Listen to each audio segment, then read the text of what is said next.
ఈ సువార్త ఎవడ్రా ఇక్కడ చెబుతున్నదంటే మేమే అని స్ట్రాంగ్గా విట్నెస్ ఇవ్వాలి, సాక్షిగా ఉండాలి. ఈ రెండు పనులు చేయాలంటే ధైర్యం ఉండాలి.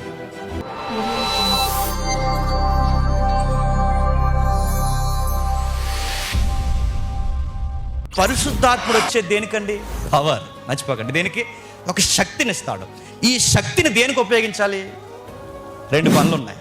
దేనికి ఉపయోగించాలంటే, ఒకటి సువార్త చెప్పాలి, రెండు ఆ సువార్తకి సాక్ష్యము మేమే అని స్ట్రాంగ్గా నిలబడాలి. అంటే ఈ సువార్త ఎవడ్రా ఇక్కడ చెబుతున్నదంటే మేమే అని స్ట్రాంగ్గా విట్నెస్ ఇవ్వాలి, సాక్షిగా ఉండాలి. అంటే ఒకటి సాక్ష్యముగా ఉండాలి, రెండు సువార్త చెప్పాలి. ఒకటి సువార్త చెప్పాలి, రెండు సాక్ష్యంగా నిలబడాలి. ఈ రెండు పనులు చేయాలంటే మీరు చర్చికి వెళ్తారంటగా అంటే వీళ్ళు తిరిగేసి మళ్ళీ చర్చికి వెళ్తే ఏమనేసుకుంటారు అని చర్చికే కాదు, గుడికి కూడా వెళ్తాం, శ్మశానానికి కూడా పోతాం, అన్నిటికీ పోతాం. అందుకే మళ్ళీ ఒక జోన్ అంటే మళ్ళీ లో క్యాస్ట్ అనో ఏదో ఫీలింగ్ ఉంటుందిగా. అందుకని ఈ గవర్నమెంట్ జాబులు చేస్తున్నది ఏమంటారంటే నాకు యేసు ప్రభువే కాదు అందరూ మాకు సమానమే. చూసారా, చెప్పలేరు. నాడు రోడ్డు మీద నిలబడి సువార్త చేయాలంటే ఎంత నమ్మాలి, ఎంత ధైర్యం ఉండాలి, ఎంతగా నువ్వు నమ్మితే సువార్త చేయగలవు చెప్పు.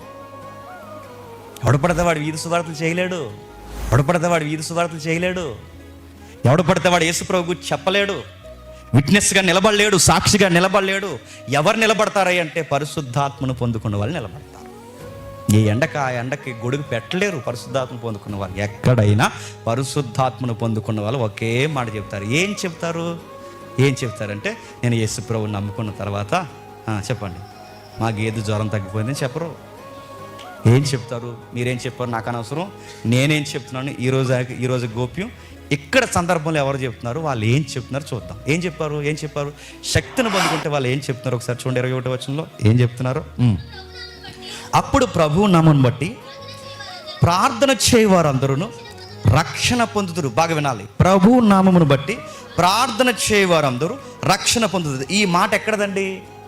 ఇప్పుడు ఈ మాటలు ఎవరు చెప్తున్నారు? పెద్ద ఆయన నిలబడ్డాడు. ఎవరు? పేతురు గారు.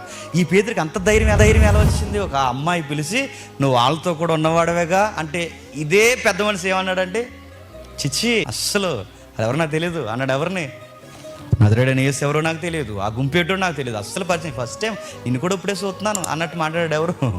అరే అంత భయపడిపోయిన ఆయన ఇంత స్ట్రాంగ్గా ఇంత లక్షల మంది ఉన్నప్పుడు, పైగా పెద్దలు లక్షల మంది పెంతుకొస్తానే ఒక పెద్ద పండగ జరుగుతుంది. ఇంత పండగలో ఈ లక్షల మంది చూస్తుండగా ఈ పిరికాయన ఇంత బలంగా ఎలా నిలబడ్డాడు? పవర్ వచ్చింది.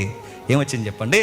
పరిశుద్ధాత్ముడు వచ్చాడు కనుక ధైర్యం వచ్చింది. నిలబడి ప్రసంగం చేస్తున్నాడు.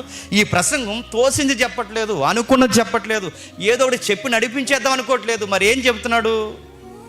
ఏం చెప్పినా ప్రసంగానికి బేస్ ఏంటండి? వాక్యము చెప్పాలి, రెఫరెన్స్ చెప్పాలి. ఇప్పుడు ఆ రెఫరెన్స్ చెప్తున్నాడు పేతురు.